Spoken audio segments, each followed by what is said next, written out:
Здравствуйте! Здравствуйте, многоуважаемые поклонники футбола, поклонники серии А. В этом насыщенном, пускай и не богатом на те же голы или яркие голевые эпизоды, в эти насыщенные итальянские футбольные выходные осталось провести еще один матч. Заключительный матч 24-го по счету тура. Матч в городе Милан на стадионе имени легендарного Джузеппе Меатца. Интер принимает Киева.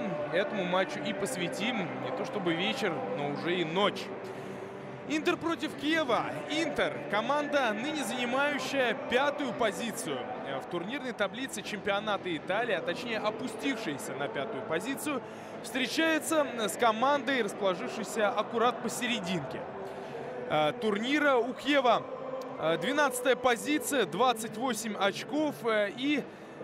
Конечно, главной интригой этого противостояния является возможный неудачный результат Интера, который, кто знает, быть может, станет последним во главе Интера у Андреа Страмаччони. Множество слухов по поводу будущего вот этого самого тренерского кресла миланского клуба и будущего самого Андреа Страмаччони, потому как после Нового года, после новогодней паузы, Интер заметно сдает.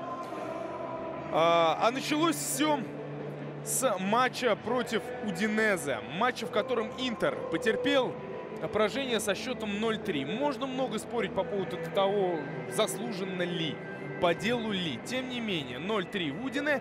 И после этого была лишь победа над Пескаро со счетом 2-0, а затем сплошь ничьи до поражения. В 5 матчах после зимнего перерыва Интер выиграл лишь единожды, как раз-таки в игре с Пескаро домашней. Были 3 ничьи, прошу прощения, 2 ничьи с Ромой и с Торино. И также 2 поражения, включая поражение, которое Интер потерпел в предыдущем 23-м туре от Сиены. Поражение болезненное, поражение со счетом 1-3, поражение, которое было потерпено в тот период, когда Интер вроде бы начал меняться, когда пришли новички, которые сразу же сходу были вплеснуты вот так в основной состав миланской команды, и новички, которые пока что не столь эффективны, как того, возможно, стоило бы и ожидать. Ну а что касается Киева, то задача веронской команды предельно понятны. Вот эта самая позиция в серединке турнирной таблицы у них довольно-таки крепкая. Ну а самое главное, сразу 7 очков отрыва от 18-го места, которое на данный момент Пескаро занимает, от места, которое в следующем году не гарантирует продолжение участия в серии А. Это первая из позиций, которая как раз-таки отправляет в серию Б. Так что все здесь понятно, все очевидно. Интер непререкаемый фаворит. Интер команда, которой действительно уж кровь из носу необходимо побеждать, потому как команда спустилась на 5-ю позицию, вытолкнул на это самое 5-е место Интер его сосед, клуб под названием Милан. 41 балл у Милана, 40 у Интера. И в случае победы Интер возвращается на 4-ю позицию. И вот сократился, кстати говоря, отрыв от Лацио, скажем так, по потерянным очкам. Лацио, занимающий 3-ю строчку, дающую возможность в следующем сезоне в Лиге Чемпионов выступать, на данный момент имеет в своем активе 44 балла. Иными словами, Интер может подобраться к римлянам на расстояние минимальное, всего лишь в 1 балл. Ну и вот он самый Андреа Страмаччони. Не буду сейчас какие-то выводы делать из этого крупного плана главного тренера, молодого еще тренера Интера.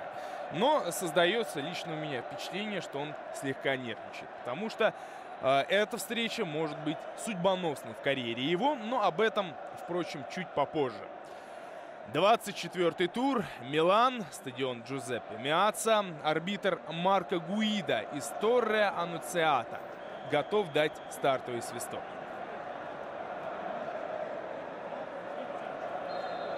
Поехали! Закругляется 24-й тур, и вот какие стартовые составы определили Андреа Страмаччони и Eugenio Carini на этот матч, завершающий тур. Итак, хозяева Интер. В воротах первый номер Самир Ханданович. Оборона. 4-й Хавьер Санетти. 23-й Андреа Ранокия. 40-й Жуан Жезус. 55-й Юта Нагатома. Полузащитники. 19-й Эстебан Камбьяса. 17-й Здравко Кузманович. 21-й Вальтер Гаргана. Трио нападающих: 8-й Родриго Паласио, 22-й Диего Милита и 99-й Антонио Кассано. Фигуранты стартового состава определенного Евдженио Карини. Киева. В воротах первый номер Кристиан Пуджони. Защита: 3-й Марко Андреоли, 15-й Франческо Ачерби, 2-й Дарио Дайнелли, 13-й Боян Йокич. Номинальные полузащитники: 14-й Исаак Кофи, 16-й Лука Ригони. Тем временем первая атака Интера, раскрученная, развернутая усилиями Хавьера Санетти, неувядающего. Ну и продолжу о составе Киева. 7-й Филиппе Сеймур, 56-й Перпарим Хетемай и в нападении пара: 43-й Альберто Полоски, 77-й Сириль Теро. Первый угловой около ворот Киева. Ну и не без проблем с этим корнером гости справляются, а вот с повторной атакой нет. Вторая минута встречи, 1-0, Интер впереди. Довольно-таки курьезным получается мяч, забитый Антонио Кассано. Я так понимаю, что либо с острого угла, потому как именно Кассано стал автором вот этого навеса с корнера, с острого угла, подобрав мяч, Кассано пробил и застал врасплох Кристиана Пуджони. Вот она подача. Вот он удар Ранокия. Вот он рикошет. Вот он вынос в исполнении Полоски, насколько в исполнении Теро. Прострел скорее, не удар в исполнении Кассано. И не был к этому абсолютно не был готов Кристиан Пуджони, запустивший мяч в ближний угол. Посмотреть бы повтор из-за ворот, чтобы точнее понять, какие проблемы в техническом исполнении вот этого приема имелись у Пуджони. В любом случае, я думаю, вряд ли кто будет спорить. Гол это вратарский. С места в карьер. Вторая минута встречи. Интер повел, и тут же Киева, летающие ослы, пытаются, пускай не на крыльях, наоборот, они сейчас дезориентированы, скорее, нежели вдохновлены. Вдохновлены как раз-таки сейчас миланцы. Но как-то пытается Киева ответить. Дмитрий Шнякин у микрофона. Короче говоря, давно уже мы начали. И посмотрите, как резво, с эмоциями, с очень даже хорошим настроем Интер бросился вперед. Пускай и вот этот забитый мяч скорее стечение обстоятельств, чем что-то исходящее из логики игры. Ну что ж, Интер не так уж и часто по ходу нынешнего сезона забивал в первые 15 минут игры. Иначе говоря, забивал быстрые мячи. Другое дело, что не раз по ходу сезона бывало, когда Интер, забив мяч, в итоге в оборону отходил и не пытался соперника как-то додавить, как-то развить преимущество свое, и иной раз платил за это. Платил большую цену. Рассказал я о турнирном пути Интера постновогоднем. Время немножечко и о Киеве поведать. У Киева, удивительное дело, лучше складывается вот этот самый турнирный путь после 18-го тура. Как раз 18 и 19 стали водоразделом между календарными годами. Так вот, после Нового года Киева обыграла Таланту, затем было чувствительное поражение от Болоньи со счетом 0-4. И вот как раз-таки эта встреча стала некой точкой отсчета. Евдженио Карини именно после этого поражения принял решение играть сразу в 5 защитников. Вот он вынос, Теро и полуудар, полупрострел. Видите, какое дело. Здесь даже не столько гол можно на Кассано засчитывать, а сколько автогол на счет Кристиана Пуджони. Потому как мяч, угодив в штангу, попал в затылок голкиперу Киева и только после этого пересек ленточку ворот.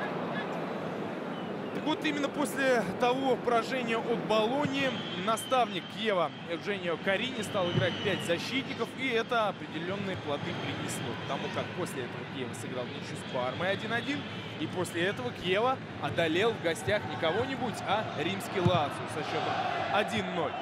Затем в туре предыдущем, 23-м, было поражение от Ювентуса со счетом 1-2. При этом Киева, конечно, гораздо больше мог пропустить, но, с другой стороны, во втором тайме мог и больше забить. И определенные проблемы создал чемпиону и лидеру нынешнего первенства. Андреа Страмаччони не выхватила его камера в момент голевого удара Кассана. Любопытно было бы понаблюдать за вот этим эмоциональным и не сдерживающим себя в этих эмоциональных порывах тренером. В любом случае, определенная скованность в его действиях на тренерской скамейке заметна. Пока что и мышцы не трогается, не дергается, как вкопанный, как вылитый из железа. Киева пытается организовать позиционную атаку. Не сказал бы я, что являются эти самые атаки в множество передач, в множество касаний с подключением защитников такими уж по-настоящему отработанными в исполнении подопечных Карини. С другой стороны, что сейчас остается делать? Естественно, Интер, по науке действуя, отойдет назад. Опять же, повторяюсь, редко наблюдал я Интер, добивающий соперника после забитого мяча. Тем более речь идет об стартовых минутах. Спешить некуда. Тем более Интер в этом сезоне, если и хорош где, так именно в контрнаступлении.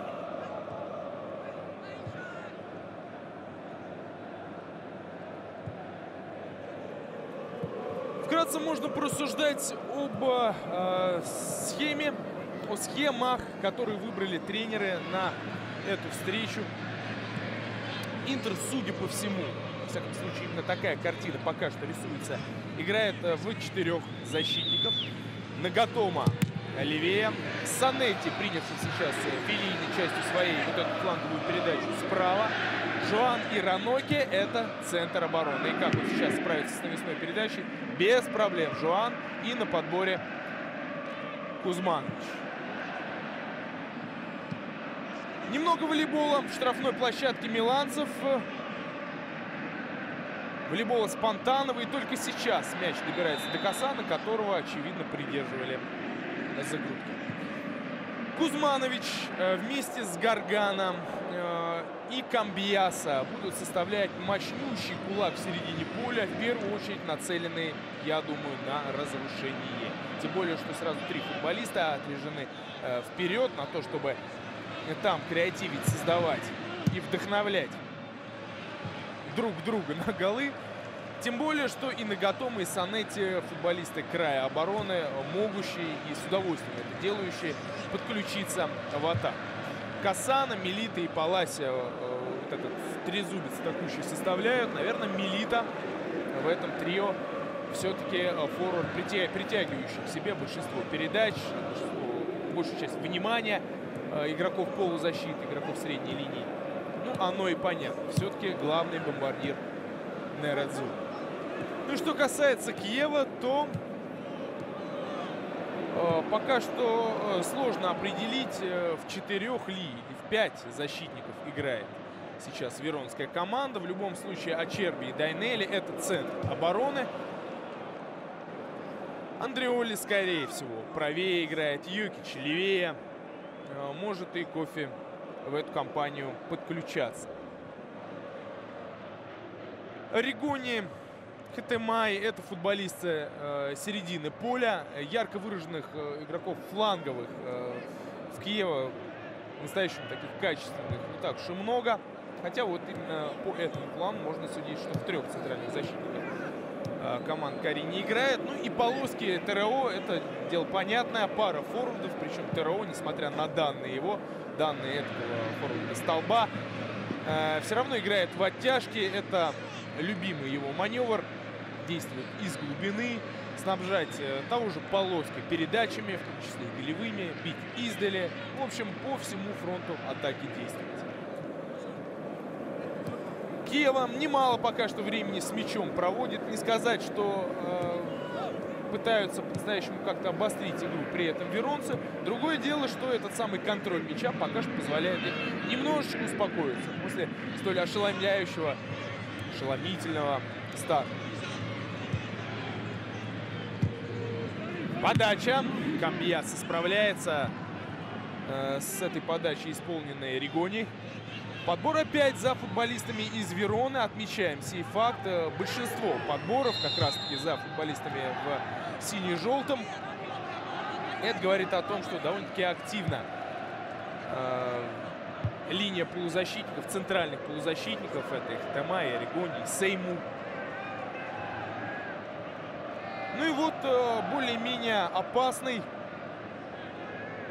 перспективный штрафной в исполнении футболистов Киева мы сейчас увидим. Есть возможность здесь мягко подать на дальнюю или штангу, или в центр штрафной. Но есть футболисты, могущие со второго этажа опасно атаковать. В частности, Ачерби, удар! Вот вам Ачерби. Франческо Ачерби, только-только вернувшийся в Киево. И, по-моему, так и не вышедший на поле в игре с Ювентусом. Хотя, быть может, он на замену, по-моему, во втором тайме все-таки вышел. Выбрался, вернулся в Киево. И тут же мог он счет в этой встрече сравнять не с кем-нибудь, а с командой, которая на протяжении 1,5 лет была принципиальным соперником для его клуба, для Милана. Напомню, что Франческо провел неубедительное время в миланской команде. Этот самый новый Неста, как называли косматого-лохматого длинновязого защитника после его прихода в стан Россонери. Ну, он еще и номер Неста, ко всему прочему, взял.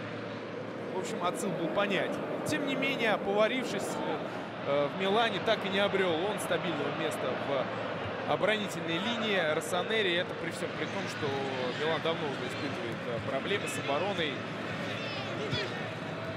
И, в принципе, до сих пор находится в поисках подходящего звена. Особенно после ухода Тиаго.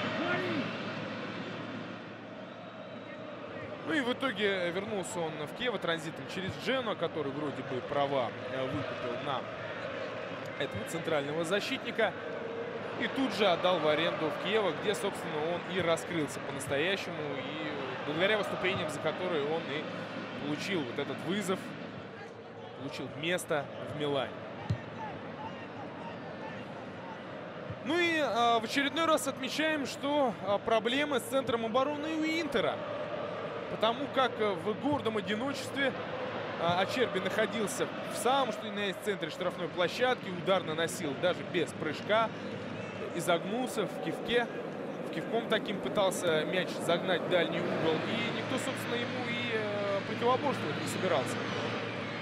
Там скорее была ошибка с выполнением офсайдной ловушки, искусственного положения вне игры. И повтор дал понять, что ошибки не было со стороны арбитра. А вот ошибка со стороны защитников Интера имела место быть. Интер опять-таки проигрывает борьбу на подборе.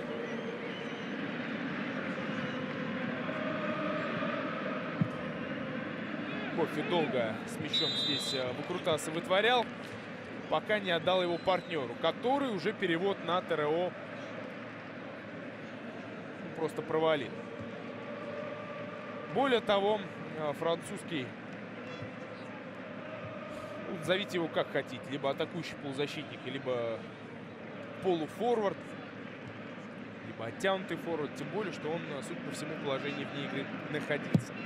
Не суть важно, пока что Киева так и не может найти слабое звено в обороне Интера. Да, был вот этот эпизод с участием Франческо Ачерби, но не будем забывать, что он был создан после стандартного положения. Это совсем другая история. Кассано возбудил вмиг в раз публику своим финтом, пяткой пробросив мяч между ног сопернику. Другое дело, что подстраховка уже в штрафной площадке Киева работает.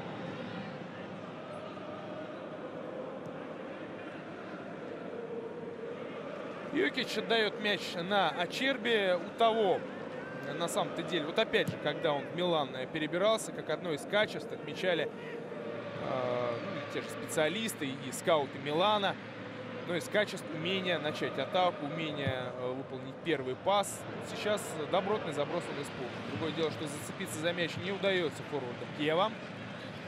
Ну и контр-игра. Контр-игра. Посмотрите-ка, минут 13 прошло после вот этого гола Антонио Кассана. Ничего толкового, острого, зубастого пока что Интер нам не продемонстрировал в ответ на вот эту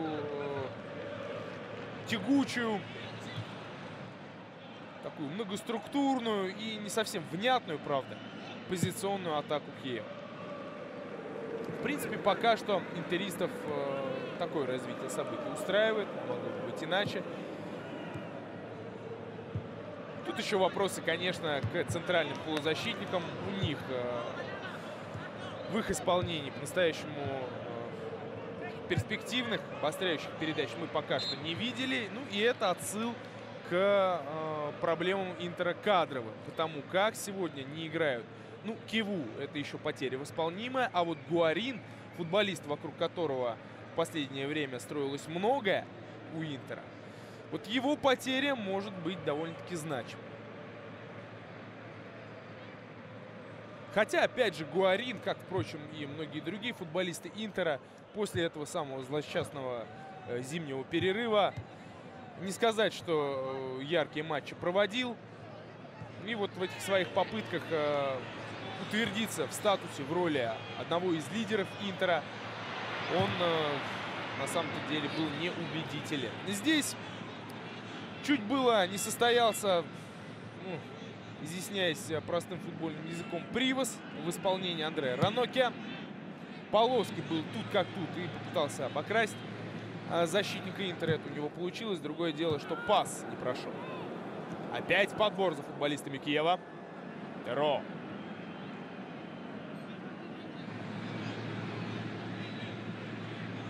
Хетемай. Ну и не самым элегантным финтом, уйдя на пробросе мяча от Санетти, подачу он выполнил Блё. Интер пытается скорость набрать при переходе из обороны в атаку Кассана. Заброс на Милита. Но здесь многоопытный Дайнелли выигрывает борьбу за этот мяч. Подкат. И будет первое предупреждение. Первое предупреждение, потому как Ригони в этой ситуации голеностоп поднял. Пускай и для начала он в мяч попал, прежде чем впиться в ногу соперника. Голеностопчик-то он поднял, стопку так выгнул и шипами впился в ногу. Ну тут все понятно, Санетти.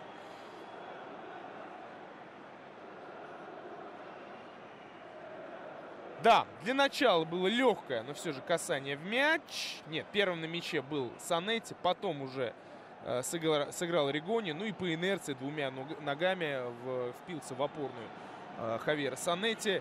И это абсолютно по делу вынесенное предупреждение. Опасная игра, жесткая, неоправданно жесткая в середине поля дело было. С другой стороны, мы видим, что по-хорошему заряжены на борьбу футболисты Киева. И нисколько их не смутило такой по-настоящему провальный дебют этой игры. Подача. Кассана на подборе.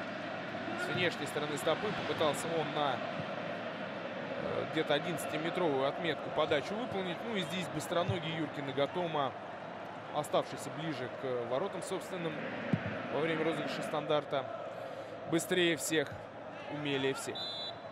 Кассана подыгрывает себе рукой.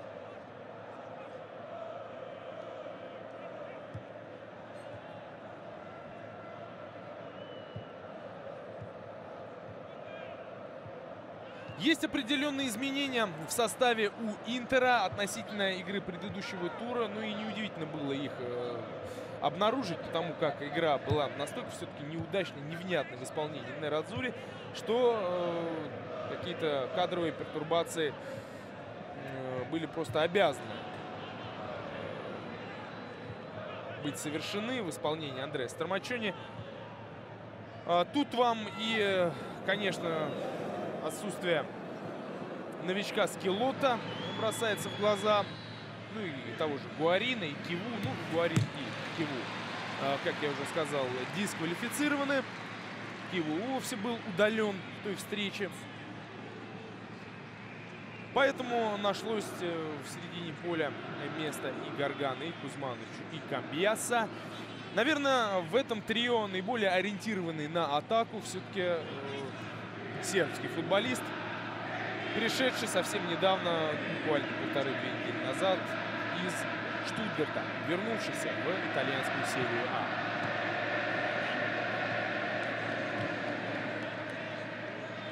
Ну и с течением сезона все меньше повреждений, все меньше кадровых проблем, связанных с травмами у Нерадзури.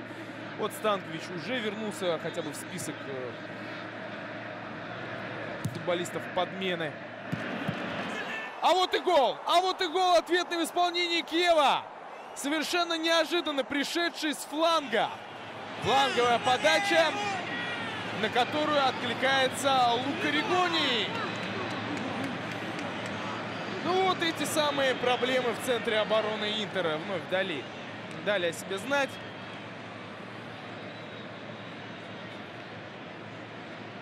Надо повтор посмотреть. В исполнении Сеймура подач. И опять в абсолютном одиночестве находился футболист Киева вблизи ворот соперника. На сей раз уже практически на линии вратарской площадки. Да не практически, а точно на ней. И Ригони кивком, аккуратным, опять же, без прыжка, имея возможность даже оглянуться и оценить расположение Хандановича в воротах, наносит удар прямо под голкипера. Тяжело было высоченному Хандановичу в этой ситуации успеть сложиться. Тем более, опять же, удар наносился практически в упор с линии вратарской. Ну и ошибку позиционную, ошибку вновь связанную с выполнением искусственного, с выполнением офсайдной ловушки допустил Андреа Раноке. Как, кстати, и в ситуации с ударом Ачерби. Андреа Раноке именно от него отлепился, убежал, отдернулся в этой ситуации Ригони. И счет становится 1-1. 22-я минута встречи. Совершенно неожиданно, вот так немытьем, так катанием, я бы даже сказал, навешанием, Киева приходит вот к этому голевому эпизоду. И согласитесь, после момента с участием Франческо Ачерби, ну, довольно-таки, ну, какая-то логика хотя бы, но вот в этом мяче все равно имеется. Потому как совершенно идентичный эпизод мы наблюдали, ну, минут эдак 7 назад. Кассана.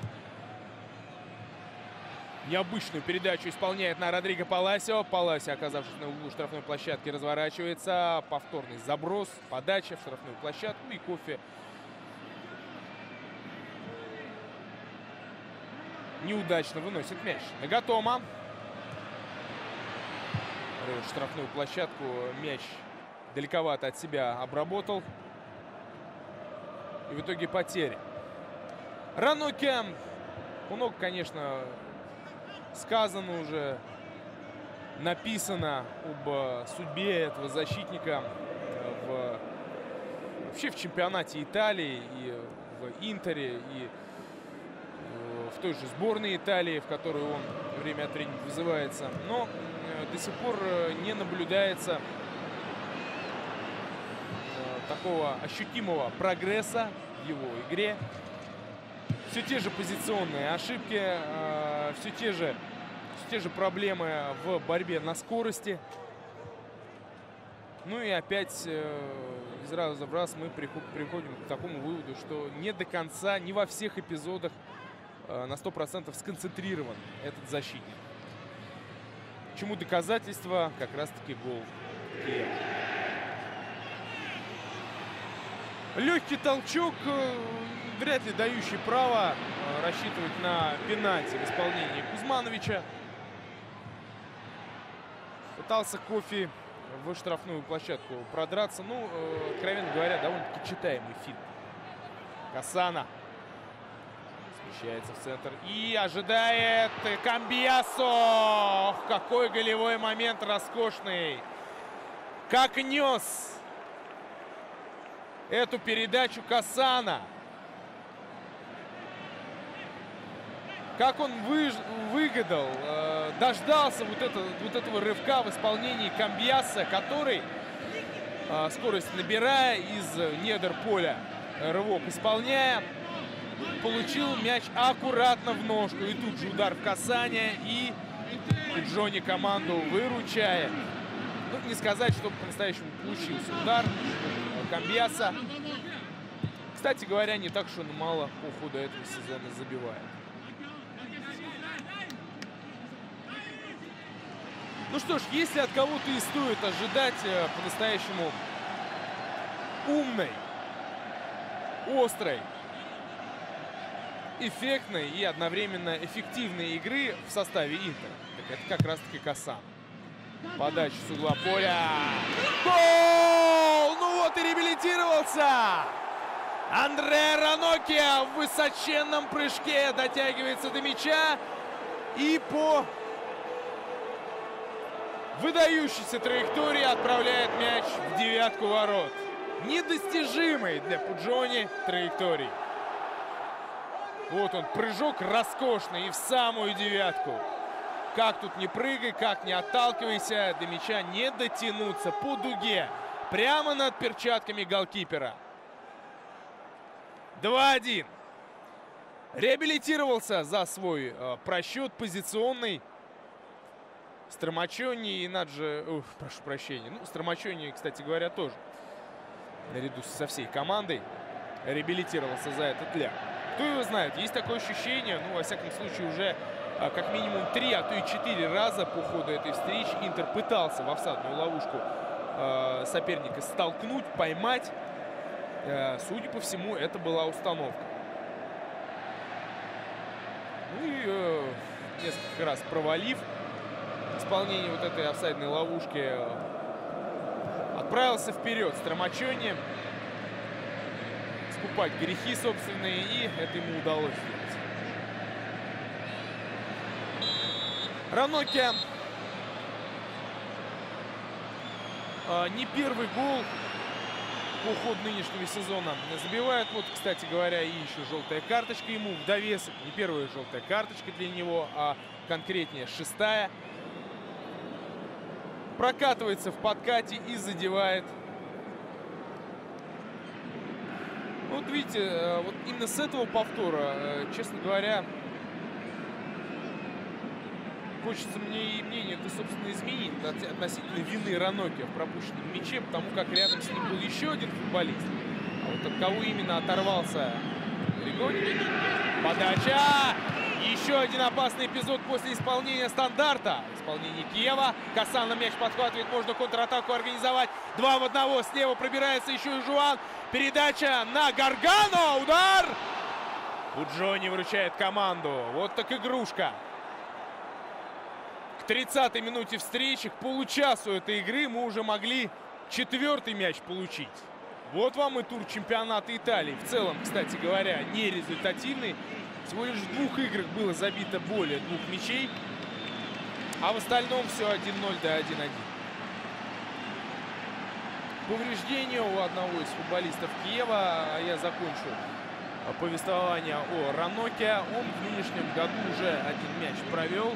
Это был гол в ворота Болоньи в 9-м туре. Был еще у него результативный пас в матче с Фиорентиной. И помнится, было у него результативное действие в игре с Палермо, где он в первую очередь отыграл здорово по своим прямым обязанностям, а в очередь вторую, именно его прострел, стал предтечей автогола. В итоге Интер на этом стадионе выиграл Палермо со счетом 1-0. Так что время от времени довольно эффективно подключается в атаку, в том числе и на стандартах, Андре Раноккия. Ну, с его-то умением играть на 2-м этаже, борьбу выигрывать на этом самом 2-м этаже и мячи с этого самого 2-го этажа в ворота соперника отправлять. Пока оказывали помощь веронскому футболисту, Кассана там пантомимку изобрел. Сидел он довольно-таки забавно, свесив ножки на рекламном щите.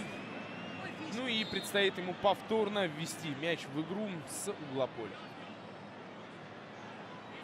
Мастер исполнения штрафных угловых Кассана делает пас на Милита. Жезус!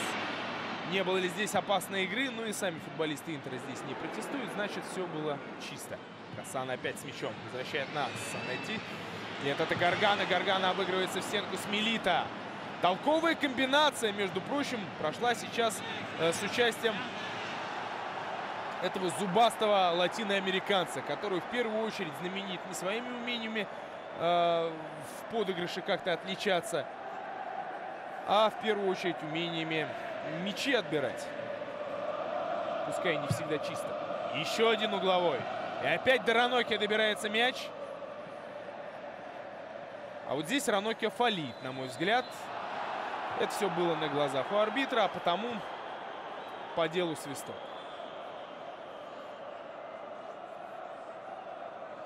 Ну что ж, довольно-таки веселыми, результативными уж как минимум получаются пока что в последнее время матчи Киева. Вот несмотря на этот переход на игру с тремя центральными защитниками и двумя крайними, ну, по сути дела, учитывая статус соперников Киева в последних играх, это игра в 5 защитников. Все равно вот вам и 1-2 в игре с Ювентусом при обилии голевых моментов, некоторые из которых были созданы в том числе и около ворот Буффона. Ну а здесь что, не было положения вне игры? Не добирается до мяча Паласио, свистка нет, поднятого флажка нет, значит, все по правилам. В этой ситуации Ханданович в жестком прыжке задевает лицо соперника. Но самое главное, для начала играет в мяч. Втором. Налево переводит, тут же открывается под обратную передачу. И тяжеловат пока что футболистов Киева с насыщением зон вблизи ворот Интера. Довольно-таки разрозненно пока что эта самая атака Веронская. Вот жесткая борьба, и выигрывает эту борьбу. Ай-яй-яй. Ворвался уже было в штрафную площадку соперника Хетемай. Готов был то ли передачу сделать, то ли наткнуться на ногу соперника, выставленную в надежде пенальти заработать. В итоге ни того, ни другого. Ну и Кузманович здесь слишком долго пытался какое-то подобие атаки создать. Выйти хотя бы из собственной штрафной. И в итоге был жестко так встречен тем самым Хетемай.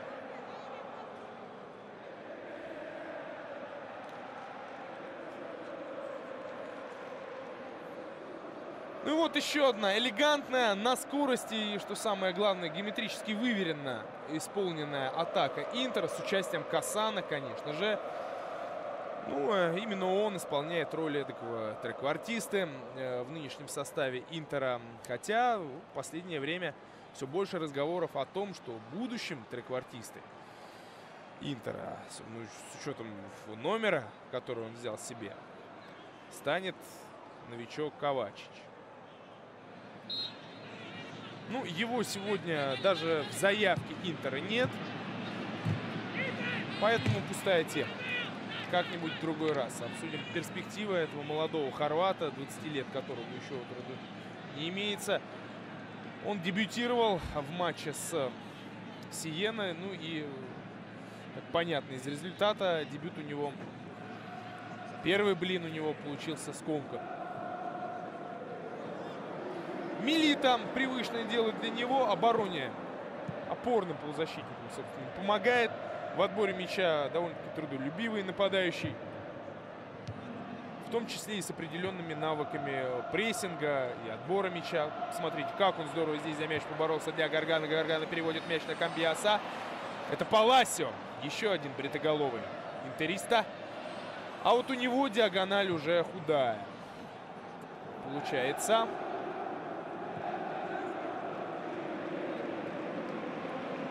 Ну и очередная волна атак миланских футболистов. Ну вот сейчас можно говорить о том, что территориальное и даже игровое преимущество за Интером, несмотря на то, что Киева не забывает огрызаться.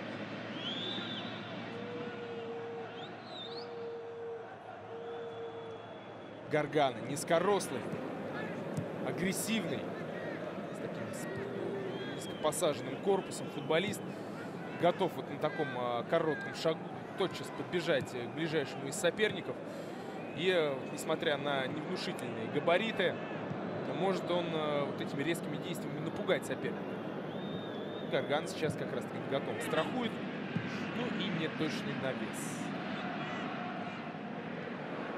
Навес в исполнении Кофе, в том числе и от него многое зависит при построении атак Веронских. Ну, он, конечно, опорный полузащитник, его дело мяч отобрать и тут же передать тому же Теро, допустим.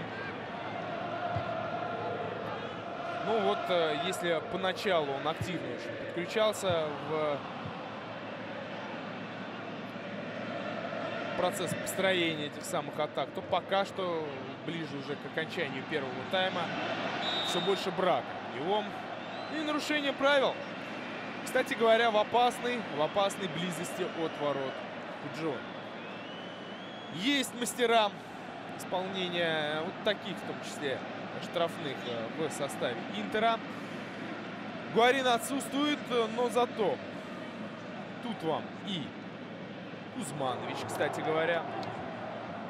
Тут вам и умеющий хорошенько по мячу приложиться Камбияса. При розыгрыше, в первую очередь, розыгрыше стандартных положений. Кстати говоря, не сыграл ли до того момента, как Ригони соприкоснулся с мячом Милита рукой. Просто спорно. Ну и, конечно, главный претендент на исполнение этого штрафного Кассан. Ну, тут Гарганов в себя поверил. Гарганов! Штанга! Вот вам и штрафной. Вот вам и Гарган. Вальтер Гарган, уругваец. И у него в заначке есть такие удары, обводящие, аккуратные. Элегантное исполнение штрафного при всяческом отсутствии шансов у Пуджони. Провожал взглядом, чуть ли не расставив в стороны руки голкипер Киева. И это был еще один голевой момент. Кассана уже в штрафной площадке. С одним справляется, подача на дальнюю штангу. Не дотягивается Паласио, росточка маловато. А Черби допускает ошибку. Жезус вторит ему. И здесь нарушение правил. Ну что ж, можно сказать, ударную, если не концовку тайма проводит Интер, то уж отрезок 5-7 минутный пока что у него довольно-таки успешный получается. Тут вам и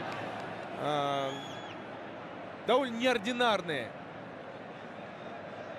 стандартные исполнение стандартных положений, и удары хороши, и розыгрыши неплохие, тех же угловых. Вот сейчас в этой ситуации предыдущий тот же Кассана, вы видели, решился на обыгрыш после углового. Оказался прямо уже в штрафной площадке и подачу опасную исполнял. Ну и в целом контрнаступление у Интера гораздо более качественное, нежели в начале игры, после забитого первого мяча. Кузманович, много черновой работы. Он проделывает, не чураясь ее, опускаясь все глубже и глубже, время от времени оказываясь ближе к собственным воротам в сравнении вот с, допустим, теми же крайними защитниками того же Нагатома, того же Санетти. И это несмотря на то, что вроде бы из этого трио центральных полузащитников именно он наделен функциями такого хавбека формата бокс-то-бокс. Санетти великолепен в проходе собственном, но подача была аккурат в руки Пуджони. И опять из раза в раз поражаемся мы с вами футбольному долголетию, физической форме, функционалке этого самого Хавьера Санетти. В свои без малого 68 лет носится он по бровке словно юнец. И сколько уже пресловутых интернет-мемов, интернет-шуток адресовано многоопытному интеристе.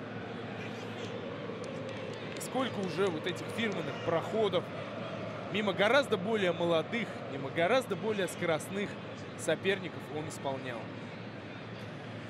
Кстати, есть на видеохостинге, видеосервере YouTube, даже, по-моему, нарезка вот этих самых фланговых проходов в исполнении Хавьера Санетти в последние годы.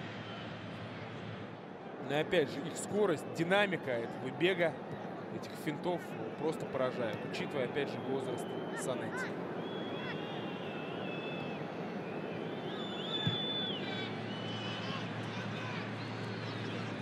Хетемай разворачивается и не было нарушения правил. Совсем рядышком, буквально в 1,5 метра от места действия находился арбитр. И настолько уверенным жестом он продемонстрировал футболистам, что игру продолжать стоит, что, честно говоря, и желания нет в дальнейшем этот эпизод разбирать. Ну, может быть, для лишней уверенности еще один повтор посмотрим. Но, судя по всему, Хетемай в этой ситуации симулировал.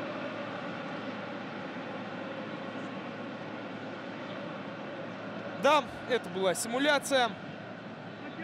Понимая, что уже вдвоем-то уж точно обезоружит его, футболист Интера Хетемай решился вот на такую хитрость.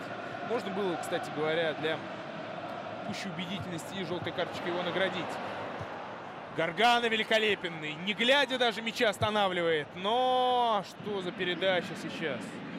В исполнении Теро. Кто-кто, а этот футболист не обделен навыком дальнего и среднего паса. В особенности ему удаются передачи мелкие, тонкие, короткие. Но в этой ситуации, конечно, наклевывался там пас на полоске набегавшего по левому краю. А получилось прямо в лапу врагу.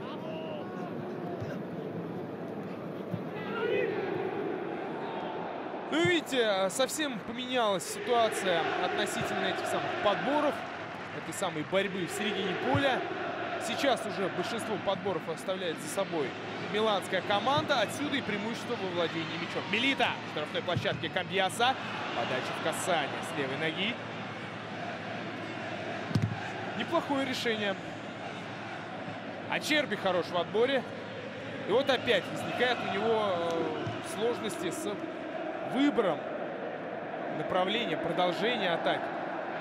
Хетемай против Раноке. Ну читался. Еще когда Хетемай был где-то в районе середины поля, видно было, что подбирал на эту самую правую ногу под резкий уход вправо.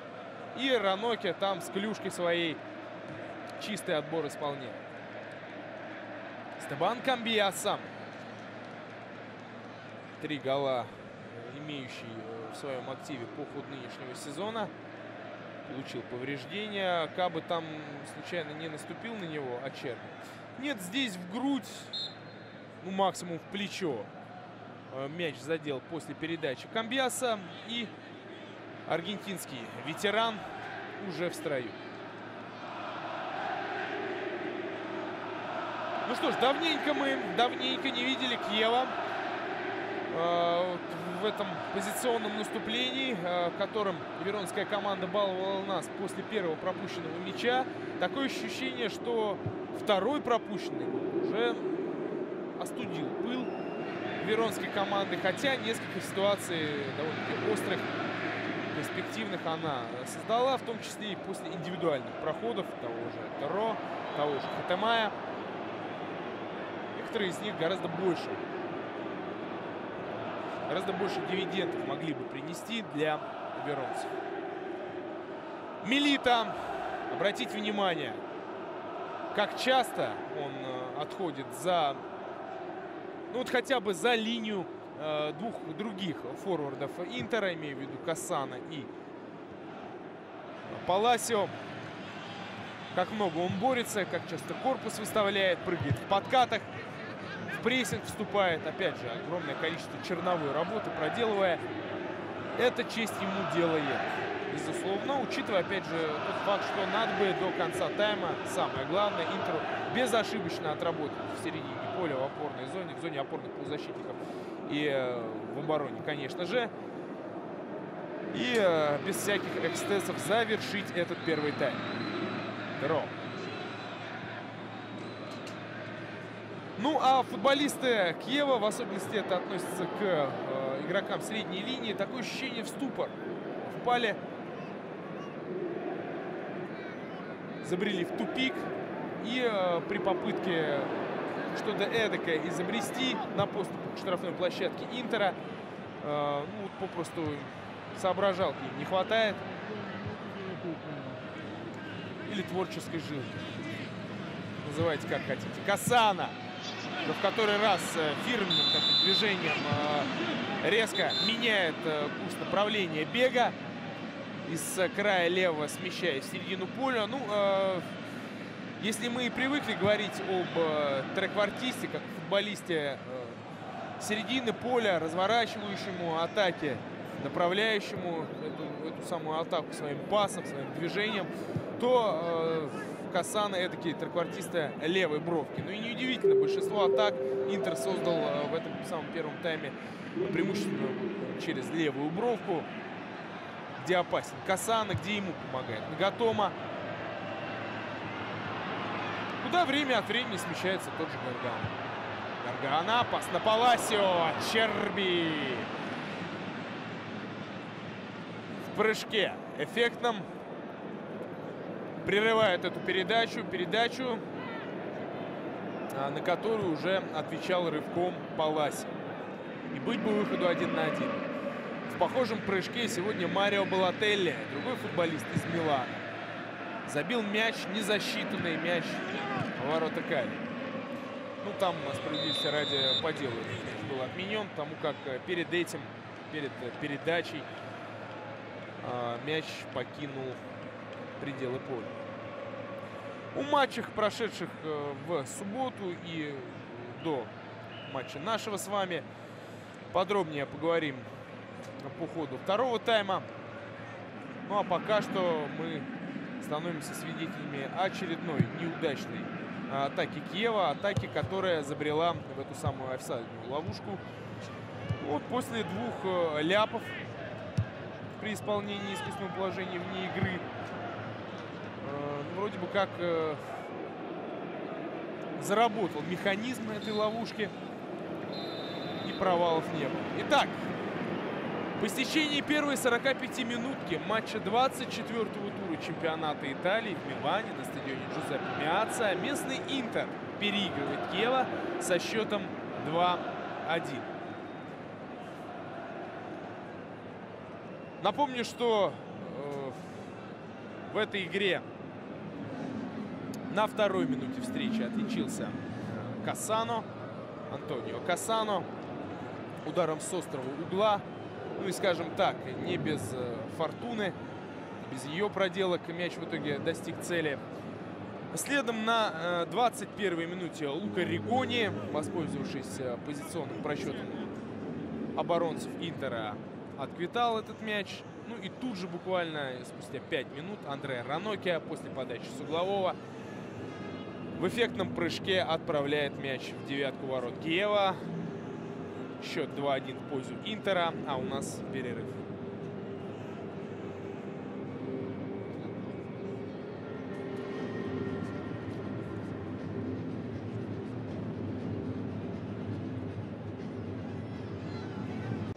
Возвращаемся на стадион имени Джузеппе Меацца, где проходит заключительный в 24-м туре чемпионата Италии матч. Матч между Интером и Киево. Первый тайм встречи этой был довольно-таки насыщенным. Был, скажем прямо, не скучным, потому как уже к 26-й его минуте счет был 2-1. На второй минуте встречи, напомню, Антонио Кассана, исполнив угловой и подобрав мяч, после попыток партнеров реализовать этот самый корнер, вдруг неожиданно пробил. А возможно, он и прострелить хотел, не суть важно. Важно то, что мяч транзитом от штанги и головы голкипера Пуджони оказался за ленточкой ворот. На 21-й минуте встречи Лука Ригони воспользовался вторым уже к этой минуте просчетом позиционным защитников Интера, пытавшимся загнать в офсайдную ловушку соперника своего, и без какого-то либо противоборства направил мяч головой под вратаря Хандановича с линии вратарской. Так счет стал 1-1. И через 5 минут после подачи с угла поля, опять-таки в исполнении Антонио Кассана, Андреа Ранокия, центральный защитник Интера, в красивом, элегантном, лебедином прыжке, шею изогнув, направил мяч в самую девятку под перекладину ворот Пуджони. Счет стал 2-1. Голы довольно-таки красивые, местами где-то и рабочие, но самое главное, что они есть. Потому как этот самый тур, о чем я уже рассказывал, не получается результативным. Центральные матчи этого тура прошли в субботу. Оба сразу. Это Ювентус, Фиорентина и Лацио, Наполе. Юве одержал победу со счетом 2-0. Победу, не сказать, чтобы уж по-настоящему уверенную, но по делу добытую. Потому как Фиорентина огрызалась, и моменты имела, и в целом еще по ходу первого тайма могла один, а то и два мяча в ворот соперника отгрузить. Ну а что касается игры Лацио и Наполи, то Лацио при очевидном преимуществе в первом тайме не смог линию выдержать в тайме втором. В итоге Наполи уже в концовке игры смог дожать соперника и выжать из этого матча ничейный результат 1-1. Тем самым и Наполи, и Лацио очки потеряли. И Фиорентина тоже. Все это говорит о том, что Интер, сейчас обороняющийся от атак Киева, с одной стороны имеет возможность сократить отставание от Лацио до минимума. С другой стороны, может, ко всему прочему, еще и оторваться от Фиорентины, преследующую его по пятам. Иными словами, вообще в чемпионате Италии сейчас подтверждение эдакого закона постоянства имеет место быть. Если где-то убыло, значит где-то прибыло. Потому как вроде бы как чуть меньше стало интриги относительно вопросов чемпионских, тому как отрыв Ювентуса от Наполи уже достигает 5 очков. С другой стороны, борьба за третью строчку Лиги Чемпионскую или вообще в еврокубковой зоне еще более и более обостряется, не говоря уже о борьбе в низах турнирной таблицы. Ну и вот такое у нас получилось легкое лирическое таблично-турнирное отступление. Давайте вновь в игру вернемся. Тем более, что уже почти 2 минуты после ее возобновления сыграно. Интер Киева, 24-й тур, 2-1. Составы команд, в которых, судя по всему, изменений никаких совершенно не было. Вкратце о составах. У Интера в воротах первый номер Ханданович, оборона 4-й Санетти, 23-й Ранокия, 40-й Жезус, 55-й Нагатома. Полузащита 19-й Камбиаса, 17-й Кузманович, 21-й Гаргана, трио нападающих, 8-й Паласио, 22-й Милита, 99-й Кассано. Андреа Страмачони, над которым висит, пуская блики, наточенный такой дамоклов меч. Андреа Страмачони опять-таки находится под давлением, и ему во что бы то ни стало нужно сегодня выигрывать.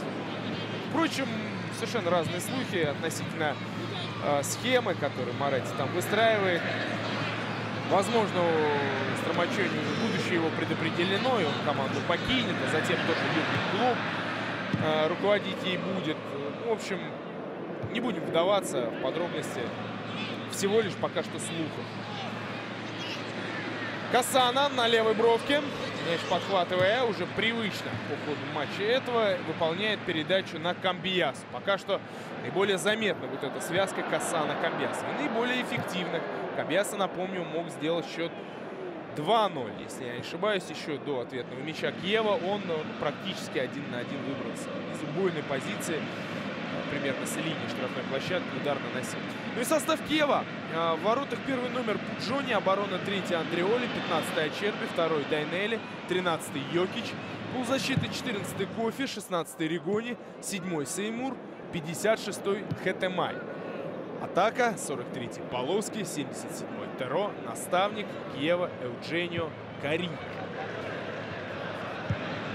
Карини не первый тренер Киева в сезоне нынешнем. 2 октября он на пост этот пришел после того, как был уволен Доминика Ди Карло, при котором веронская команда целую серию поражений потерпела. Ну и буквально перед уходом Ди Карло Киева проиграл 5 раз подряд. Поэтому предопределена была вот эта смена тренерская. Хотя Ди Карло довольно сносный провел предыдущий сезон.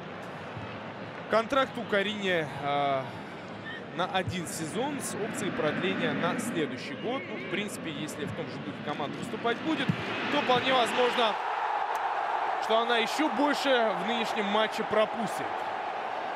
Милито становится автором 3-го мяча Интера в этом матче. Ну и опять при полнейшем попустительстве центральной зоны обороны Киева Милито, опять же, без какого-то сопротивления, удар с разворота наносит. И удар блестящий по точности, по силе.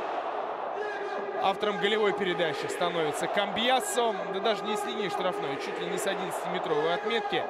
Группы из 4 защитников.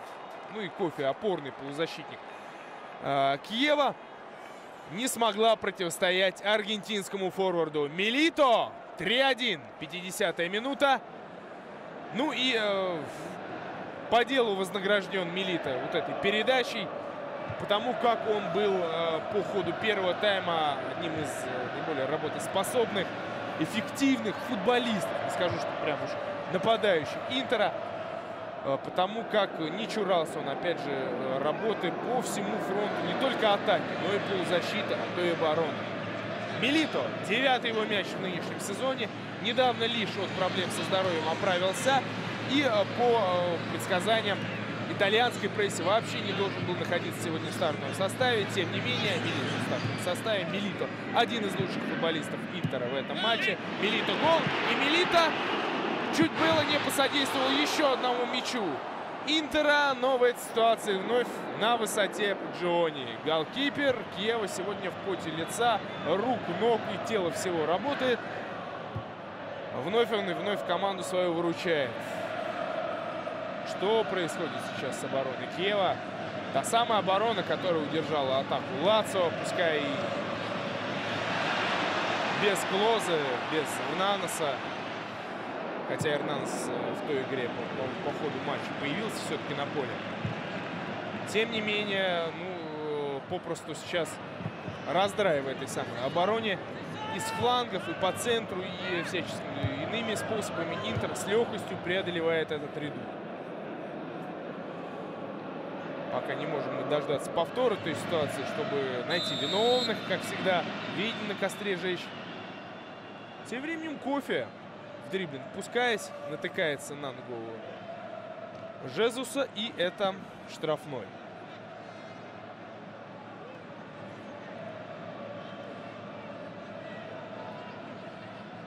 Такое ощущение, что Гаргана, не Жезуса, а Гаргана успел ножку убрать. Касания даже, по-моему, и не было вовсе. Тем не менее, назначает штрафной удар Марко Гуида, который по ходу первого тайма, по-моему, ни одного спорного даже решения не вынес. Все по делу, включая 2 желтые карточки. Раноки и Ригон. Подача. Справляется с этим навесом Милито. Опять же, насколько эффективен он при работе на абсолютно разных участках поля. Насколько важная он персона для атаки Интера. Это при всем при том, что множество форвардов и атакующих полузащитников у Интера меняется. Санетти опять великолепен. И вы посмотрите, удивительный факт. Как я уже сегодня сказал, 68-летний, да, Санетти. В общем, ветеран Санетти. Футболист, которому в нынешнем году стукнет ровно 40 лет. Набирает такой темп. Вот здесь, кстати, Паласио не успел воспользоваться передачей партнера. На самом-то деле там и голкипер здорово действует, сократив угол обстрела до минимума. Ну и на добивании, по-моему, готовый удар наносил. Защитники справились, подстраховали голкипера. Ну хотя бы здесь. Так вот, Санетти, которому 40 лет в нынешнем сезоне стукнуло, набрал такой темп по правой бровке. Темп, которому не смогли соответствовать гораздо более юные партнеры. Ни один из форвардов или атакующих полузащитников Интера не был на том участке поля, куда передачу исполнял Санетти. То есть никто попросту не поспел за рывком многоопытного ветерана. Кстати говоря, Санетти совсем недавно выбрался на вторую строчку в списке главных ветеранов чемпионата Италии по количеству сыгранных матчей за Интер, за команду свою. По количеству матчей вообще в серии А на данный момент на втором месте находится Хавьер Санетти, опережает его только Паоло Мальдини.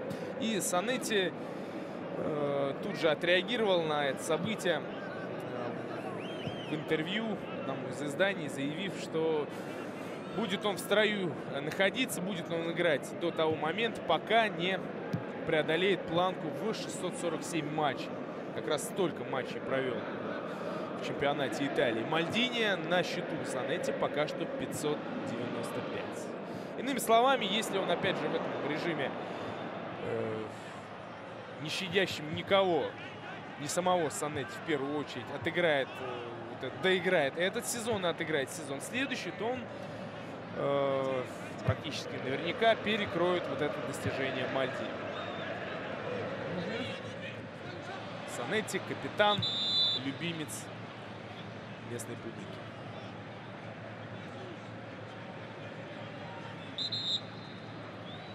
Ранокки, слегка подталкивая Хетемая, вынуждает его мяч за пределы поля упустить. Ну, опять же, пока что проблемы, серьезные проблемы при позиционном наступлении у Киева. Если переход из обороны в атаку более-менее налажен, пускай он и не быстр, то вот там уже на подступах к штрафной площадке соперника какой-то дефицит идей, дефицит неординарных решений у футболистов Киева. Ну, тут в первую очередь претензии не столько к Альберту Полоски, все-таки это футболист завершения, футболист последнего касания, сколько к Сирилю Теро, Перпариму Хетемаю, Филиппу Сеймуру, Луке Григони, к тому же Исаак Кофе, учитывая счет, опять же, опорный полузащитник мог бы и почаще к атакам подключаться. То же самое, кстати, и к крайним защитникам относится. Ром. Йокич. Ну, перемудрил здесь Йокич и попытался кого-то здесь и накрутить, и передачу раз здесь сделать. А в итоге атака как раз-таки через фланг Йокича может развернуться. Не дотягивается до мяча Паласио. Жестко его там в коробочку приняли защитники Киева. В любом случае, будь быстрее аргентинский нападающий Интера, ну, буквально на полтакта на такт, он бы до мяча дотянулся. И быть бы счету 3-1. Теро оригинальным способом сбрасывает мяч на Сеймура. На Кофе. Теро, хорош в дриблинге. Ну-ка дальше в штрафную. Уходит от Жуана. Подача.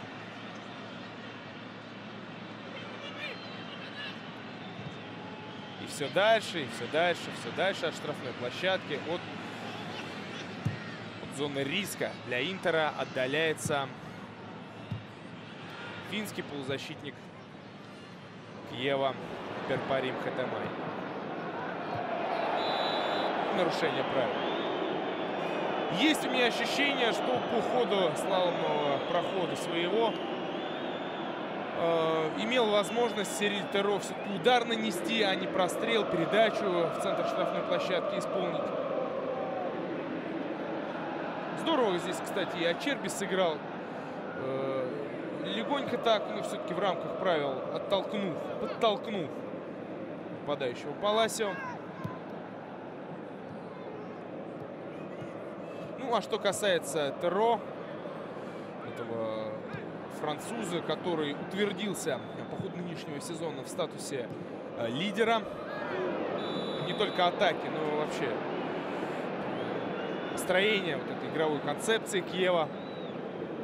Он один из лидеров клуба, один из лидеров по всеразличным показателям результативности. И он футболист, который тянет на себя одеяло. И что самое важное, ему это разрешено. И вот сейчас этот долговязый, оттянутый форвард примерно с 40 метров будет вдали от ворот будет штрафное исполнение. Подача.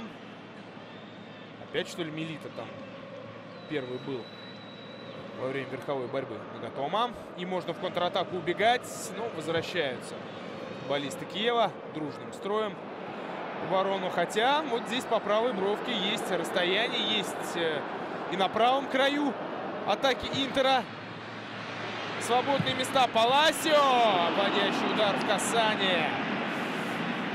Воспользовался он умелым маневром Эстебана Камбьяса, который увел за собой сразу двух футболистов Киева вот этим рывком в недра штрафной площадки и практически освободил вот этот простор для действий своему партнеру, своему соотечественнику, который не слишком удачный удар нанес под мяч, пробив в итоге выше ворот. Ну что ж, получает пространство, получает территорию Интер. И опять же, вот в этом он силен. В разжигании контратакующего действия. Здесь есть быстрые футболисты, точнее, есть футболисты, которые могут умело обращаться с мячом на скорости. А это все-таки немножко разные вещи, согласитесь. Скажем, тот же Кассана. Далеко не спринтер, как и Милита, как и Эстебан Камбьяса. Но каждый из них может при случае хороший рывок сделать на дистанции, ускориться и атаку поддержать, что самое главное. Мяч обработать, передачу сделать, ударить. Опять же, именно поэтому в нынешнем сезоне Интер чаще имеет проблемы не в играх против равных себе команд, равных по статусу в первую очередь, да, имею я в виду и Ювентус, победную серию которого Интер сенсационно прервал в первом круге, и Милан, и Рому, другие команды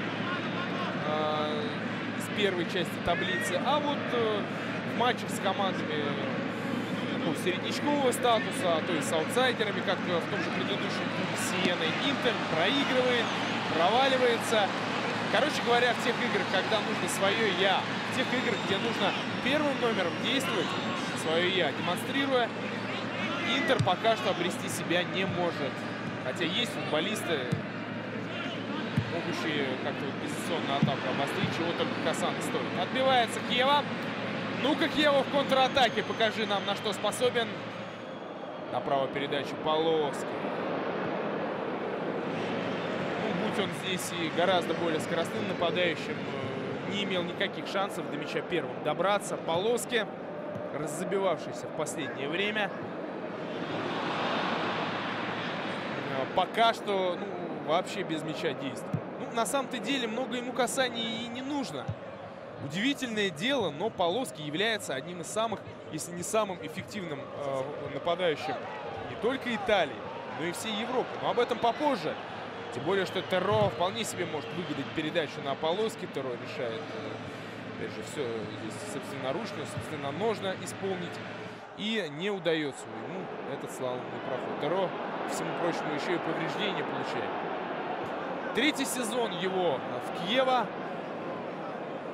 Ну и, опять же, именно в этом сезоне он уже определился с тем функционалом, который на него возложен, определился со своей ролью, и в этой роли он хорош, в роли распасовщика, организатора атакующей игры Киева, и в роли завершателя атак тоже. Футболист, у которого вообще в карьере по-настоящему известных команд не было. Второсортные французские клубы. Вот такой шанс в 2010 году. Перебирается в серию А. Пускай и не в самую знаменитую, известную, популярную команду. Ну, вот себя он здесь нашел. Правда, уже не молод. 29 лет. Сирилю Терро.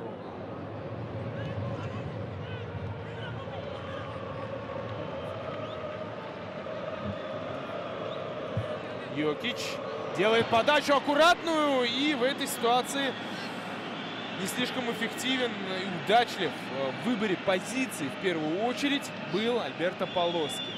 Ну, вот самое время рассказать об удивительном статистическом факте. Дело в том, что лучший процент реализации моментов вообще во всей пятерке топ-чемпионатов европейских как раз у Альберто Полоски. Этот форвард нанес 12 ударов по воротам в нынешнем сезоне, и 7 раз он в итоге попал. Голы забивал. Диего Милито тем временем уступает место на поле Рикардо Альваресу. Я напомнил, что рассказывал о том, что у Милито проблемы со здоровьем были.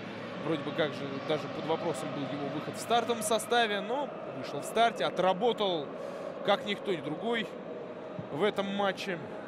Отрабатывал и впереди, и в середине поля, и в обороне, разве что в ворота не вставал. Хотя, кстати говоря, не раз и не два он выбивал мячи головой после подач в штрафную площадку с угловых, со штрафных. В общем, и в непосредственной близи от своих ворот, собственно, тоже он здорово поработал. Альварес, который в этом сезоне, честно говоря, потерялся, а после прихода Матео Ковачича середина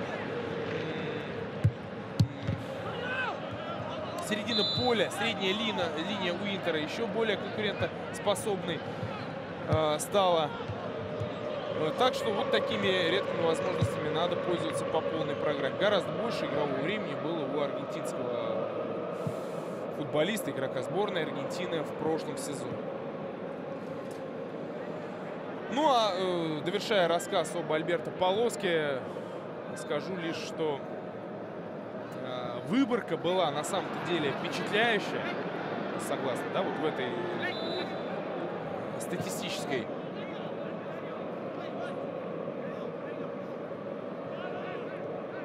статистическом поиске. Из 195 игроков, выступающих в 5 лучших чемпионатах Европы.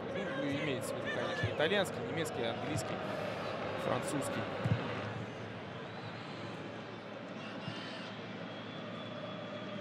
К слову сказать, худшим по проценту реализации своих ударов является также футболист из итальянской серии А. Это никто иной, как капитан Палермо Фабрицио Микколе.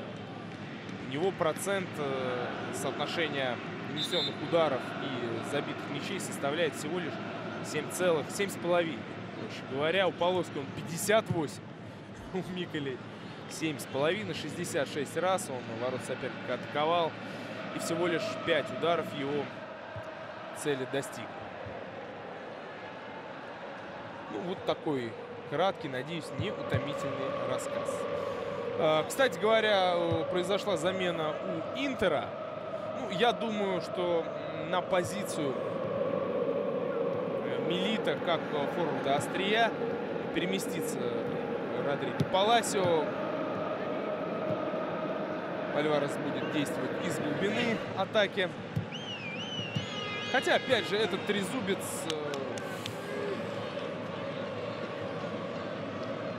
такой взаимозаменяемый, ловко меняющийся позициями, имея в виду игроков этого самого трезубца Кассана, Паласио и теперь уже Рикардо Альвареса. Короче говоря, разберутся они там в атаке. А в любом случае, довольно-таки эффективно сегодня нападение Интера, ну, опять же, в сравнении с предыдущими матчами. Чего нельзя сказать о нападении Киева. Это редкая была возможность у Альберто Полоски. Вот уже и крайние, правда, защитники, поняв, что многого не дождешься от игроков атаки, начали подключаться, имея в виду Бояна Йокича, который откликнулся на диагональ и дотянулся головой до мяча. По Йокичу, кстати говоря, тоже довольно любопытная информация. Вроде бы интересуется этим футболистом сербским московская «Динамо». И по информации ресурса, специализирующегося на новостях динамовских, спортивный директор клуба Дмитрий Галямин на как раз-таки том матче победном для Киева против Лацио высматривал не игроков римлян Раду Эрнанеса, не за ними наблюдал, а за защитником Киева Йокича. В любом случае, у Йокича контракт истекает в конце нынешнего сезона, и можно в правах свободного агента его в конце сезона подписать динамовцам. Ну, определенные проблемы имеются с позиции левого защитника «Динамо». Филиппе Сеймур покидает поле. Футболист на правах аренды из Дженуа, перебравшийся в Киево. И вступает он место на поле Лусиа, 10-му номеру, атакующему полузащитнику, который, конечно, должен призван, во всяком случае, как-то расшевелить, расшатать вот это задремавшее нападение Киева. Ну и какой-то импульс все-таки его внести. Это, кстати говоря, вторая замена. Первую я не проанонсировал. В составе у Киева на 64-й минуте Исаак Кофи поле покинул. Никос Спиропулос состав Киева пополнил.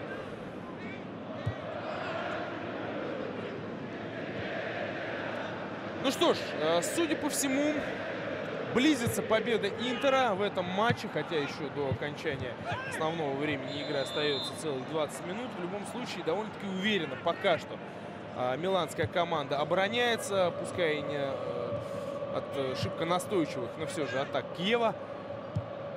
Ну и потихонечку этот дамоклов меч пресловутый отдаляется от шеи. Не окрепшая еще шея Андреа Страмачони. Удар с мячом, подача. Ну, слишком долго он ждал адекватной какой-то реакции от партнеров. И в итоге, посмотрите, опять Йокич, так много времени проводящий в атаке во втором тайме, откликнулся на пас партнера. Передача в касание. Толковая, кстати говоря, была на Теро. Мяч пределы поля не покидает все-таки.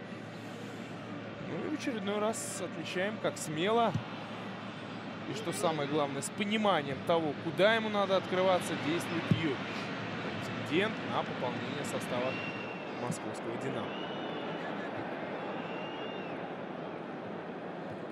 Относительно будущего Андреа Страмачони еще пару слов заявил Массимо Маротти по ходу недели нынешней, патрон Нерадзури, о том, что вроде бы как он предоставляет очередной кредит доверия молодому тренеру, считая его ярким специалистом. Он старается все сделать правильно и переживает, когда что-то не получается. Ну, собственно, удивительно было бы, если бы как-то иначе работу свою строил Страмачони. Пока все не так уж ужасно, но дела явно идут не лучшим образом. Мы готовы сражаться, и очень жаль, что фанаты в данный момент настроены так негативно. В общем, определенный щит выстроил для подопечного своего Массимо Моратти. Ну, на самом-то деле, нуждается сейчас Страмачони, что в поддержке вышестоящего начальства, что в поддержке своих собственных подопечных. Ну и надо сказать, что не знаю, сражались ли они сегодня за тренера. В любом случае, установку они от и до исполняют, включаясь в прессинг, в том числе и довольно-таки высокий, умело исполняя вот эти самые офсайдные ловушки, пускай и две из них по ходу первого тайма в начале игры не сработали. Ну и когда надо, Интер сегодня прибавлял, поджимал, поддавливал и, можно сказать, одерживает пока что победу над классом.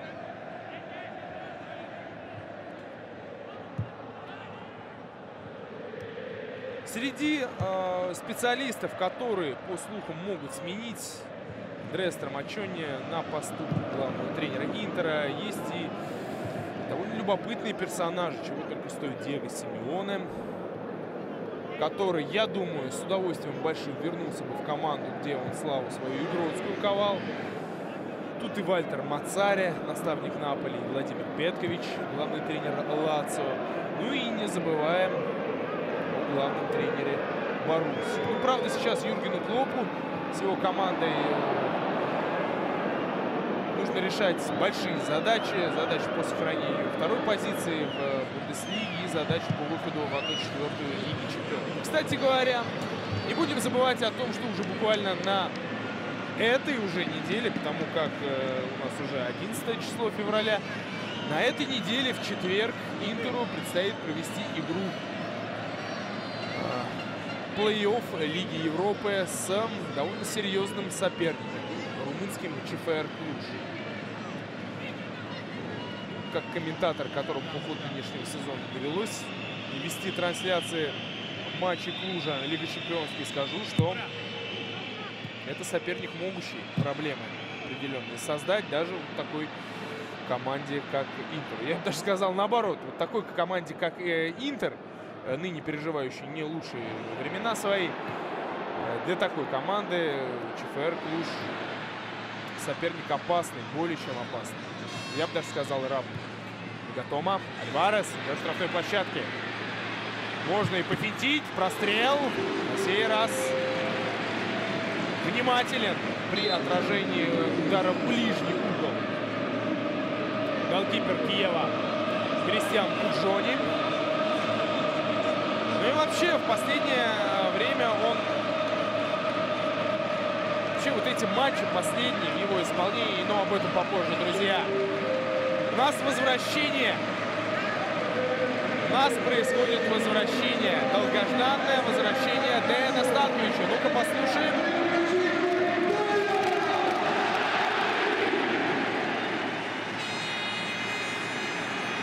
Впервые по ходу нынешнего сезона один из экс-лидеров Интера Дэян Станкович, который, я искренне надеюсь, вернет себе этот статус, выходит на поле. И речевки в его адрес. Послушаем еще.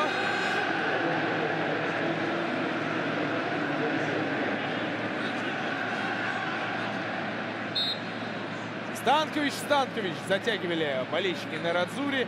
Ну, стоило дождаться окончания, ну, последние 15 минутки этой встречи только ради того, чтобы увидеть в деле любимчика. А Дэян Станкович к таким относится. К любимчикам местных болельщиков, местной тифозерии. Повреждения, тяжелое повреждение, проблемы со здоровьем не позволяли ему в нынешнем сезоне на поле выходить. Приличную часть сезона прошлого он также пропускал. Ну и впервые, повторюсь, по ходу нынешнего сезона и нынешнего года, тем более, Дэян Станкович в деле. Тоже красивый жест, пускай уже и за 30 лет сербскому полузащитнику, но по-прежнему Интер на него надеется, по-прежнему рассчитывает на помощь многоопытного полузащитника центрального. Ну и вроде бы как дождались того момента, как вновь форма придет, как оправится от всяких повреждений. Посмотрим, может, у него сегодня возникнет возможность даже отличиться. Альварес, элегантная передача пяткой, Паласио. И вновь выручает команду Пуджони. Паласио вновь с мячом, пора передачу делать. Кассано. Альварес играет на опережение Хатема. Что ж, под занавес встречи развлекают нас немножко футболисты Интера и футболисты Киева тоже ляпами своими в обороне. Неструктурированный, какой-то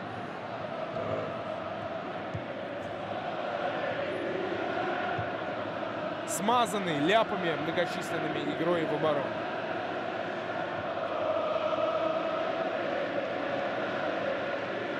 Для Киева это будет второе подряд поражение. Ну, я говорил о том, что кошмарный отрезок. Ну, на самом-то деле календарь составлен таким образом, что у каждой команды по ходу сезона возникает такая ситуация, когда им в течение 3 недель подряд необходимо играть с Лацио, с Ювентусом, а затем и с Интером. Ну, потом уже можно будет передохнуть.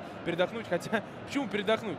В следующем туре у Киева в соперниках никто иной, как Палермо. Команда, с которой некоторыми футболистами Киева обменялся по ходу действия зимнего трансферного окна. И с командой, которая борется за сохранение места в серии А, сражается. Еще один сложный соперник. Затем Самдория, а затем Ферентин. А затем еще и Наполи. Ну, в общем, очень тяжелый для Киева отрезок. И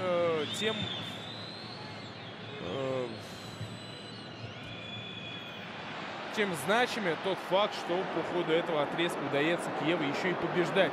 Напоминаю, что была одержана победа над Лацио. Контрнаступление Интера. У Паласио срезается мяч, но все-таки доходит. Это была передача до Кассано. Мяч но он наткнулся на Черби,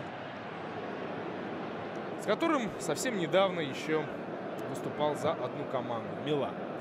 Милан в этом туре, не рассказывал о результатах 24-го тура остальных. Ювентус выиграл у Фиорентины 2-0, Лацио сыграл с Наполи в ничью 1-1. Об этом рассказ уже был. Парма сыграла с Дженоа в ничью 0-0. Аталанта Катания 0-0. Ну и вот игра Калери-Милан. Игра любопытнейшая, особенно второй тайм, особенно концовка той встречи жгучей получилась. Калери повел в счете в концовке первого тайма. Виктор Ибарба гол забил. Затем по ходу второго тайма, ближе к окончанию игры, уже на 80-х минутах, Марио Балотелли пенальти заработал. На сей раз пенальти 100%, бесконтактный, бесспорный, и сам же его реализовал. Третий гол в двух матчах для Супер Марио в составе Милана. Ну и в концовке, имея еще и численное превосходство, Милан обрушил весь гнев свой, всю мощь атак своих на бедных футболистов Калери, и совсем немножко не хватило Милану для того, чтобы выжить победу из игры этой. Палермо с Пескарой в ничью сыграли 1-1. Очередное поражение Ромы, на сей раз уже под предводительством не Здена Каземана, а Андреа со счетом 1-3. Да и там тоже серия ошибок и, в общем, стечение обстоятельств было просто кошмарное. Там и нереализованный пенальти, и незасчитанный гол у Ромы. В общем, продолжается вот эта серия неудач у римлян. Болонья с Сиеной сыграли в ничью 1-1. И Удинезе с Ториной. Вот там была одержана победа. Удинезе со счетом 1-0 выиграл. И тем самым поднялся уже благодаря этому успеху поднялся уже на 7-ю строчку. И отставание от Фиорентины исчисляется уже 3 очками. 39 баллов у фиалок, 36 футболистов из Удинезе. Ну и Интер, судя по всему, одерживает все-таки победу в этом матче. Набирает 43 балла, обгоняя соседей миланских на 2 очка. И сокращает отставание от Лацио на 1 балл. Есть еще возможность и у Лацио, и у Интера, с учетом, опять же, очных встреч грядущих с тем же Наполи, сократить отставание от неаполитанцев. Ну, а Наполи, я думаю, все еще грезит вот этой мечтой завоевания Скудетто. К сожалению, для неаполитанцев, опять же, отставание от Интера увеличилось до 5 очков по итогам этого тура.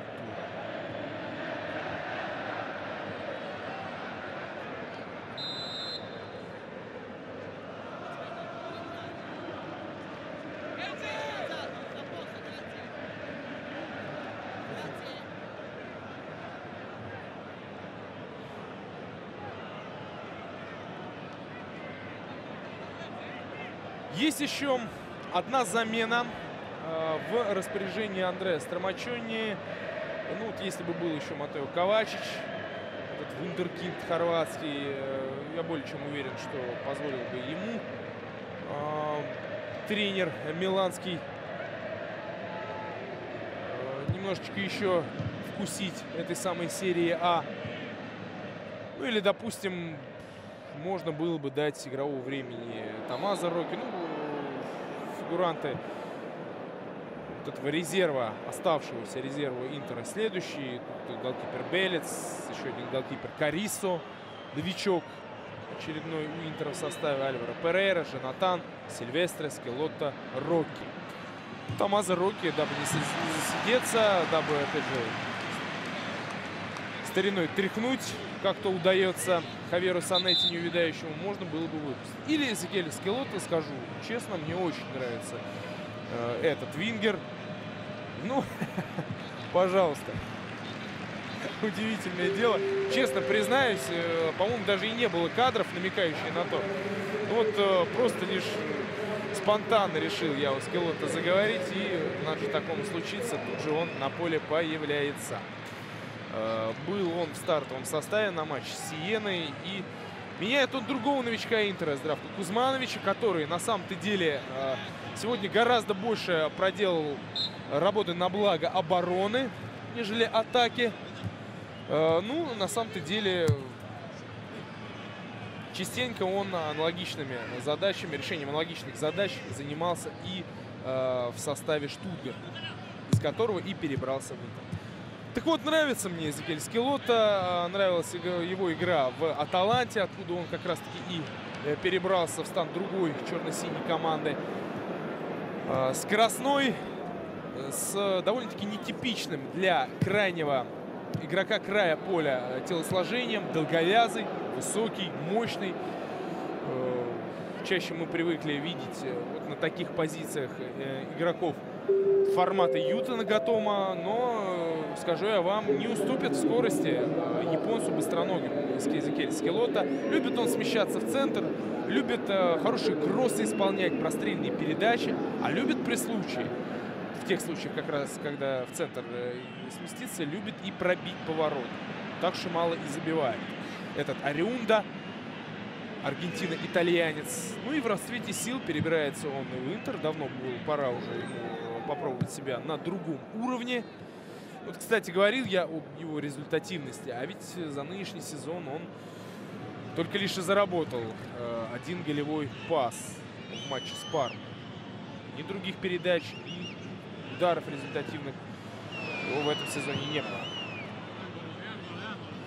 Робкие, вялые и неакцентированные попытки Киева что-то изменить в ходе встречи этой. Вот как-то более-менее замены все-таки оживили игру в атаке. Но опять же, разрозненность наблюдается в атаке Киева.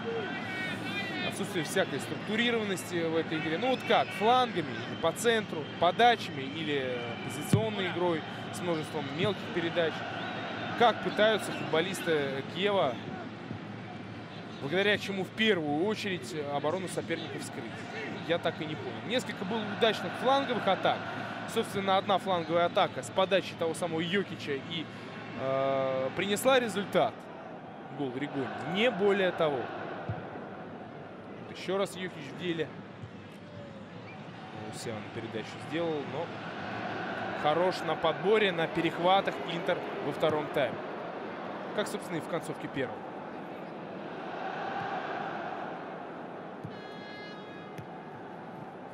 Скелотта, кстати говоря, вот любопытно, он заменил Здравко Кузмановича, еще одного новичка Интера. И Скелотта, и Кузманович, надо же такому случиться, были причастны к мячу, первому из пропущенных Интером в матче с Сиеной. Оба они упустили одного из футболистов Сиены по краю. Ну и в итоге был выполнен прострел в вратарскую площадку. Ну а там уже не успел подстраховать напортачивших новичков многоопытных Хавьер Санетти. Грубит Лусиано, нанося откровенный удар по ноге Паласио. А замен уже в распоряжении у Андреа Страмачони не имеется. Хотя здесь не в ударе по ногам. Дело здесь, судя по всему, сводит мышцы у оказавшегося не готовым к такому темпу, к такому ритму игры, пускай не самому высокому вроде бы, Родриго Паласио.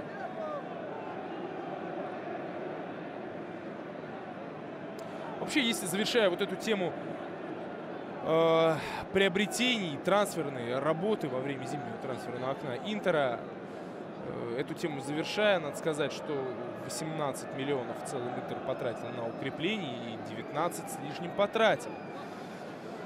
Помимо покупок Ковачича и Кузмановича, и Скелота, здесь была еще и покупка добротного голкипера Хуана Пабло Карисо. Ну и была продажа Уэсли Снейдера и Филиппа Каутиньо в Галатасарай и в Ливерпуль соответственно. Филиппа Каутиньо себя толком не проявил в Интере. Это как раз-таки игрок вот формата Ковачича, но своими шансами не воспользовался молодой бразилец. Честно говоря, есть ощущение, что вообще чемпионат Италии не его. Посмотрите, как Скелотта ловко уходит от соперника. Толковая передача, продолжение атаки. Кассано. Альварес опять перебарщивает с дриблингом, с перетягиванием одеяла на плечи свои.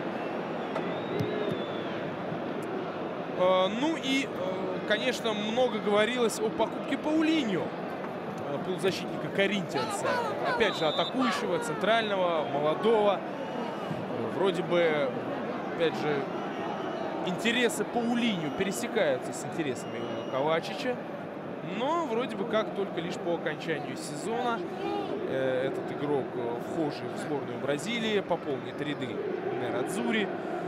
Вот как агент Паулиньо Кеа Жарабчан, известный, кстати, в мире трансферном, в мире агентском, заявил: Паулиньо игрок формата Фрэнка Лэмпарда и Стивена Джеррарда. То есть не чисто такой атакующий полузащитник, а игрок формата бокс-то-бокс. Тут скорее конкурент Паулиньо, если он все-таки переберется в Интер, это Кузманович. Ну а про того самого Ковачича на днях любопытную тоже фразу бросил Кассана, заявив о том, что это игрок потрясающих способностей, исходя из того, что он на тренировках демонстрирует. И в течение следующих 10 лет Ковачич будет выступать за Интер, заявил Кассана. Ну, хорошее резюме для Ковачича составляет и Бобан, другой знаменитый хорват, который заявил, что у него в Италии, у Ковачича в Италии получится даже больше, чем у самого Бобана. В общем, под все эти рассказы о трансферных делах Интера наступило время уже дополнительное. 4 минуты добавлено, много пауз. И помощь оказывали, да и замены практически все были совершены именно во втором тайме. Ну и Интер продлевает свою победную серию в матчах с Киева. В прошлом году 2 победы было одержано на Джузеппе Меаццо со счетом 1-0 и на Бентегоде со счетом 2-0.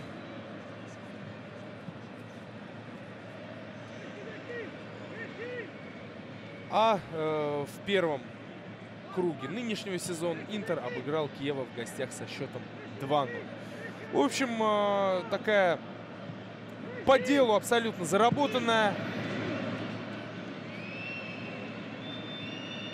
Благодаря, в том числе и каким-то мотивационным факторам, волевым, добытая рабочая победа Интера со счетом 3-1. Местами Интер был, опять же, хорош в контрнаступлении, изобретателен. Местами, опять же, не хватало идей при конструкции построения позиционных атак. Но, опять же, оговаривались, да, у Интера сегодня складывался этот матч по идеальному сценарию для Нерадзури, потому как уже в самом дебюте игры был гол забит Кассану. Ну и после этого ничего не оставалось Киеву, кроме как раскрыться, пойти вперед. Ну и, кстати, в итоге Киев своего добился. Но на подмогу пришел его величество Стандарт. Хотя, кстати, первый мяч тоже, можно сказать, был забит после стандартного положения. И замечательный мяч, я думаю, самый красивый в этой игре, забил Андреа Ранокия. Ну а дальше уже все как по маслу пошло. Ударный отрезок на старте второго тайма. Мяч также с точки зрения эстетики здорово исполненный Диего Милита. Так счет стал 3-1. И многочисленные попытки Киева как-то протаранить, пробуровить оборону соперника к успеху не привели. Более того, гораздо чаще, гораздо больше остроты организовывал Интер в штрафной площадке соперника. Ну, единственное, чем смог отметиться, да и то в кавычках, Деян Станкович после своего долгожданного возвращения на поле, это предупреждение, это желтая карточка за грубый фол. И вдалеке, кстати, от штрафной площадки всего лишь 3-е предупреждение в этом матче. Матч получился не грубым. И Марко Гуида в целом с работой своей справился.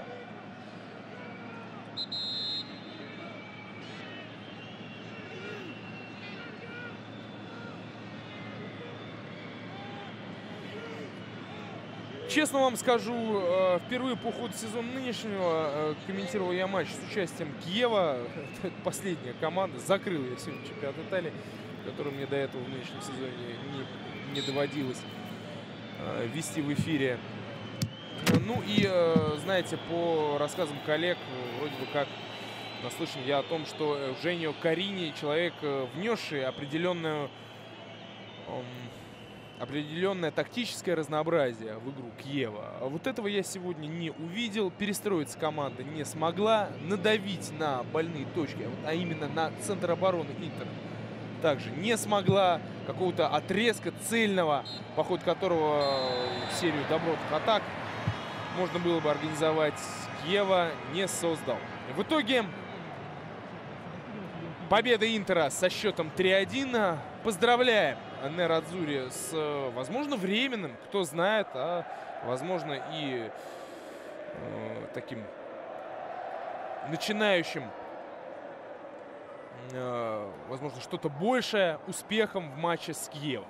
Кто его знает, быть может, после вот этих 3 неудачных матчей с Ромой, с Торино и с Сиеной, Интер вновь встанет на рельсы победные и помчится одолевать всех подряд. Тем более, что очень сложный впереди у Интера календарь. Тут вам и Фиорентина во Флоренции в следующем туре, и миланское дерби в туре под номером 26.